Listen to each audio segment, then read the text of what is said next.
City টোলের নামে চাঁদাবাজি বন্ধ হলেই কাঁচা বাজারের মাছ, মাংস সহ সমস্ত নিত্যপণ্যের দাম ক্রেতার নাগালের মধ্যে আসবে বলে মন্তব্য করেছেন ঢাকা দক্ষিণ সিটির সাবেক মেয়র সাইদ খোকন। সকালে জাতীয় প্রেস ক্লাবে এগিয়ে ছিল দক্ষিণ ঢাকা স্মৃতির পাতায় ফিরে দেখা শীর্ষক সংবাদ সম্মেলনে তিনি এসব কথা বলেন।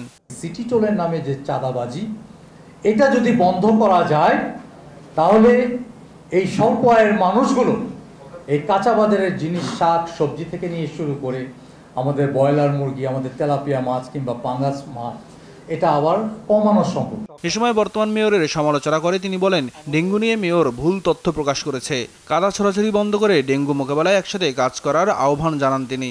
2019-এর তুলনায় 2023 সালে ঢাকায় রোগীর সংখ্যা 42,000 কম ছিল বলে একজন দায়িত্বশীল কর্তৃপক্ষের দায়িত্বশীল ব্যক্তি উল্লেখ করেছেন এবং স্বাস্থ্য অধিদপ্তরের তথ্য মতে এটা অসত্য।